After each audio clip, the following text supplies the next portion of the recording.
So I had thought my eyes were really playing tricks on me at first when I saw this article, but it wasn't. And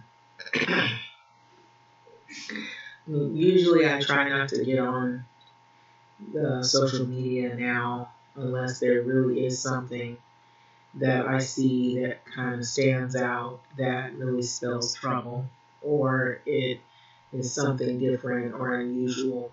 But this here, it's not different or unusual. It's not really a surprise, but what I believe it is like it almost feels like we have a group of people who want to turn back the clock of time and bring us back to the 40s and the 50s when things might have been good for a particular group of people, and there were other people who things weren't that great for. And I believe that's where that slogan, Make America Great Again, comes from, because America wasn't always great to begin with. Because if it was, you wouldn't see all of this fighting and this back and forth bickering over whose views are right and whose views are wrong, and people changing laws and trying to reverse things that had been either acts or either new bills that were put into uh, the world as new laws to give rights to particular groups that are marginalized or not as protected, to give them protection. And so if you see here, it's sad to see this, but because we have groups of people who feel like their rights in terms of other people's rights are more important than other people, and that they feel bruised emotionally and maybe mentally they feel bruised, and instead of them trying to take the lessons of the past and take some of the negative of the past and try to change it to do better and not repeat the past, it's as if you have this group repeating the past. But they're doing it in ways where they feel like it's supposed to benefit only their group. And they're using weak excuses like, oh, it's going to make us look like we're bad people because of what happened in the past. I feel like when you acknowledge something and you look at it for what it is and you say, there were a lot of people that looked like me that made mistakes, or they did a lot of bad things, or there weren't mistakes, they knew what they were doing. And they had a particular goal in mind and they achieved it. And so now we're here and we have to correct that because those were not the right types of intentions that America should have been built on. We should be more inclusive. We should be able to work with everyone to make sure that everybody has rights, not just one group or two groups of people. So anyway, this article that I saw, if I can get on here and get to this article. So this right here is, it says, Be a King. And this is by Bernice King. And I believe this is the daughter of Martin Luther King. And I'm going to read you this because this is within the article. It says, people who are truly want a healthy country and democracy don't ban the truth, no matter how painful it is or how it calls for repentance and accountability. So you can't dismiss my historical and current pain then accuse me of not wanting unity. Okay? And so that is coming from, I believe, a relative of Martin Luther King. And you know why this is happening? And it's on Twitter. I'm going to go up to the title of this article, and it's really sad because children's books are being attacked, all because you have this group that feel like it has something to do with CRT. And so these people really didn't like these groups of books anyway, because they knew the books were going to say things about the past. And the reason why I feel like these books are being attacked is because there are people, you notice, not many, I'm not going to say all black people, but there's not many black people that can go back and tell you who their great grandparents were or their great uncle. Some people can do that, but unfortunately not everyone. But you notice when it is white people, they can go back in history and tell you who their great uncle was, who their great grandpa was, and who their great grandparents were, and they'll tell you all these fabulous stories about how their great grandpa fought in World War I or II, and so, but they're careful not to mention anything having to do with the racism that happened in the country during those times, which it was happening. And what role did your parents or your relatives play in that? Were they for it or were they participants? And the painful truth is that most of those people participated, even if they didn't actually physically go out and do things to people. They stayed silent. They benefited from those systems. You know, when they had the colored water fountain, the white water fountain, the restaurants that were only for the whites, the hotels that were only for the whites, the hotels that were only for blacks, if there were any. They participated in that life. And so you notice you have a lot of these people that don't want to share what those conversations were like when they were kids and they were hearing their great grandpa describe black people or encounters they had with people of color. And so I'm sure that a lot of people can mention things that are very painful, very hurtful, very uninclusive, but they won't share that with you because they know that they too absorb that information and they benefit from that system, and they realize now as adults you're either going to regress from it or you're going to partake in it.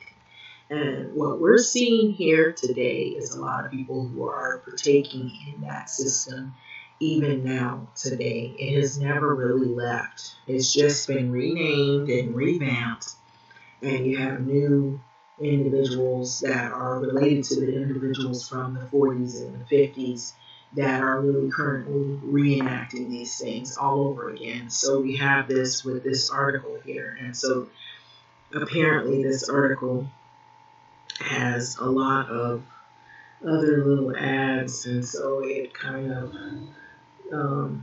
erases things. And I will be sure to try to bring it up again or pull it up again. But anyway, it is a book. There's 2 books in Pennsylvania that have been banned. And the books are, one is a book to basically tell the story for children's ears and for children of that age to comprehend about the story of Martin Luther King Jr. and then Rosa Parks. So those books have been banned in Pennsylvania. And so you have people who now they are made aware of this and they have been chiming in, and you had, I believe, Bernice King, who, if I'm not mistaken, is a relative or a daughter of the great Martin Luther King Jr. And she basically on Twitter gave her feedback on how she felt this whole thing was going with this. These are these people that believe in that CRT is dangerous and it's going to harm the children, and it's going to make children think that white people are the devil or are bad people.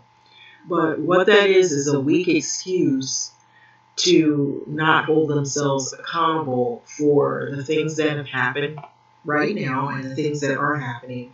And basically what they're doing is they're going back in time and they're repeating the past by banning books, by bringing back laws that were abolished and reenacting them again. And, we know what those are, and so that's what's going on, and it's really sad. And so I'm trying to pull it up. I guess this is in Newsweek that I saw this earlier, and so basically it really talks about, has a lot of ads, so excuse me. So it says Martin Luther King Jr., Rosa Parks books among those banned in Pennsylvania school district.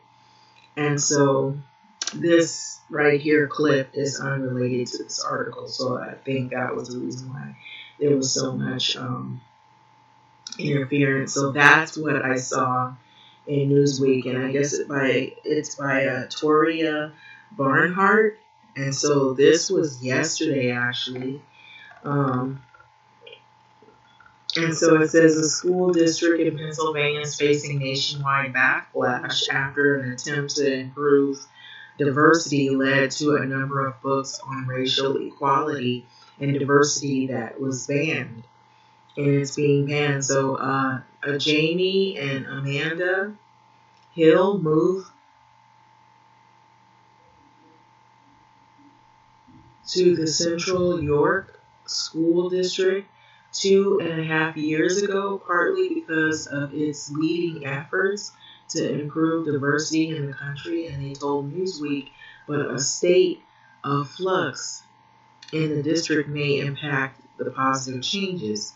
So, after a summer of unrest in 2020 following the death of George Floyd, Jamie said that the school diversity committee, of which he's a part, was asked to compile a list of resources of students and educators for the students and educators, and he said that the list was not intended to be part of the curriculum, but would supplement classroom material or serve as an independent resource for those intentionally seeking the information. So, in addition to the Diversity Committee resource list, the school was also considering changes to its lesson plan, primarily at the elementary level, that included reading Susan Verday's I Am Human, a book of empathy, okay?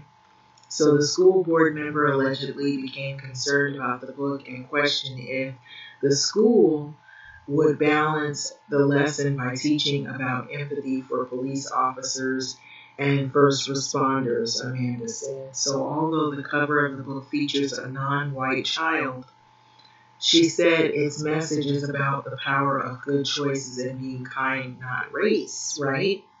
So it supposedly leaves out the race, but you're supposed to be kind. In other words, like a colorblind type of thing.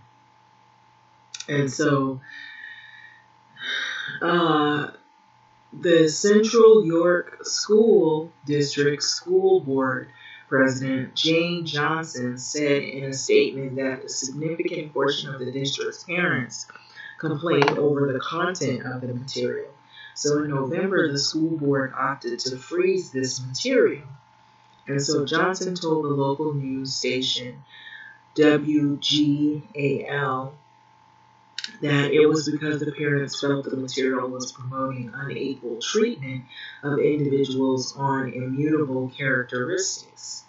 So the Hills, who have a biracial son, in the third grade said the list of banned material was not made public by the school, and many of the community didn't know about the situation until York Dispatch reported on it. So examples of banned material was Malala Yousafzai. I may not be pronouncing it correctly, so sorry about that. Sounds like it's like an African name. So it's an autobiography, and CNN, Sesame Street, Town Hall on Racism, other books, articles, and documentaries created by primarily BIPOC authors. Okay, so Central York Band Book Club. So thank you at Bernice King for bringing your voice to our cause. And so basically, Bernice King, she chimed in, and I basically started off this whole video about what her views were. So since then, students, parents, community members have argued with the school board over the list. So teens have been protesting in front of the school since last week to help keep others informed about what was going on. So Jamie and another parent created the Central York Band Book Club Twitter account. So there's a Twitter account on this whole thing.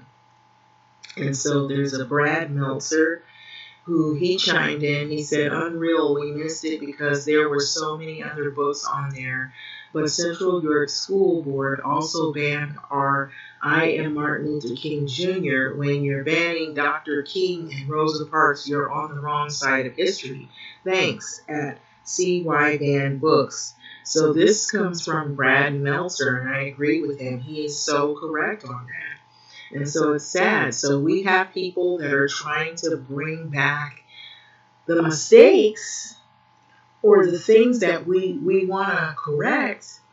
They're trying to bring these things back into effect and make these bad choices again, where we're going to be like what he's saying, Brad Meltzer, we're going to be on the wrong side of history, because in an academic setting, when you're teaching kids about, I think it's the best thing to teach kids about learning about differences, learning about other people, where they come from, rather than people fighting. What you see on the news, on TV, people fighting each other and hurting each other. And that's not how you solve any. You don't solve problems like that, because you're going to get one side's opinion, you're going to get the other side's opinion, and nobody's going to really solve any problems.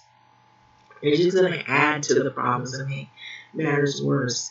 And that's the modeling you're showing the kids. But when you have an academic setting and you're talking about things, talking about the differences of, people's cultures, their languages, or what they have dealt with in their countries, or where they come from, and you start learning about other people, that's when people begin to become educated about who other people are. And rather than fighting and hurting one another. And so if you want to do this banning of books and withhold information from people, then what happens is you're going to have parents who will have to basically tell the stories to their young kids about what happened, and you leave it in their lap to have to do the teaching of that, which they're going to do anyways. But you're also going to have a group of kids who are going to be learning something or not learning something, and then when they get older and then they learn about it late in life and realize and discover, well, we thought these people were inferior. We thought these people just lived in a cave, or, no telling what type of belief or training that they're getting from these people who are extremely hateful. And so when they teach them this stuff, that's what breeds ignorance, and that's where you see all of this fighting coming from. And so when you have books like this in academia setting, and you teach people how to get together and learn about each other's cultures and backgrounds and what kind of struggles they went through, That is not teaching people to hate other people. That is teaching people to learn about other people and bring people together. Now, that's the way I see it. Speaking to CNN, Meltzer, he said that he's heard teachers saying they're scared to even talk about race now due to the controversy of critical race theory. So that's where this is coming from. So he added that he began writing the books to help teach kids about amazing members of history so that they can learn about empathy, compassion, and kindness, which a lot of adults, what we've been seeing lately, lack a lot of this. And we see where it's coming from. So they can call it a freeze, but when kids can't get these books, it's a ban. So, and these kids can't get the story of Rosa Parks and Malayla Yousafzai, um, Safasi, or other books. It breaks my heart, he said. So Meltzer continued that he understands race is a hard subject to discuss. So think about it. Is race harder to talk about than sex? Because you got to talk about that with your kids. And I know there's parents that have a hard time talking about that. And then you got to talk about not only the sex, but now we have these new issues, which really weren't new. They were always there, with gender and, trans and the LGBTQ communities and things like that. And I know back then parents being uneducated or either not knowing about these situations or not having enough exposure to learn about it, it brings on the uneasiness. So, what is easy? Parenting is not easy. As people, they don't give you a manual for being a parent. And you want to do the best that you can. You want to protect your kids from harm in the best way possible. But a lot of times you can bring them to the harm by not explaining to them or not exposing to them the truth. And when kids want to find out something, they're going to go to people who probably aren't credible sources or they're not good people to get that information. And that's what leads them into the door of harm.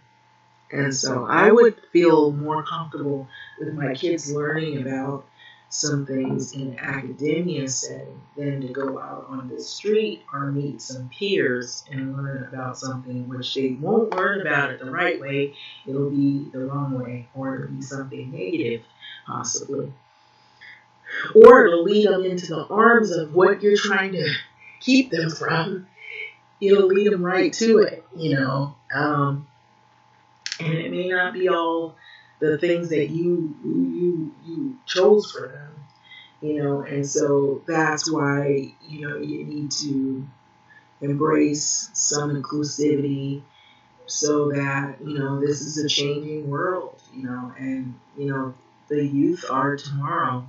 And to make these laws and bring back this harsh, punitive resistance, opening up to this changing world is not going to make things any better. It's going to bring back the ugly and the mean and the uneducatedness of people not knowing who they are and why things operate the way they do. And then there's going to be more fighting and more death and more harm to individuals than not. And so here it's saying that Meltzer continued, he says that he understands these are hard issues, hard subjects. Race is a hard thing to talk about, but nothing good comes to not discussing something that's hard. Exactly. My words exactly. So Amanda and Jamie agreed, and they said that in order for students to understand what's going on in the world, they need a multicultural, multiracial framework And so some people are stuck in an elementary education of what it means to be black in America today, Amanda said. The Central York School District has a school board meeting at 6:30 p.m. on Monday where they are expected to discuss this ban. So Newsweek reached out to the Central York School District for a comment but did not hear back in time for that publication. So that's pretty much the end of the article. But what I was saying is I thought this stood out in terms of academia and in school, in terms of kids and what's going on in the world when it has to do with race issues, um, which I thought was very important in that sense. But anyway, I'm going to end this video right here. That clip right there is unrelated to this article. That is something else. I think that has something that's a whole nother matter in and of itself. But anyway, yeah, I thought it was really, really sad to see this right here, that, you know, people felt so threatened by this critical race theory that they would ban child books on Martin Luther King Jr. and Rosa Parks, and books that are supposed to talk about empathy, kindness, and learning about other people. It's sad. It's really sad. But these are the times we're living in. And so here it is.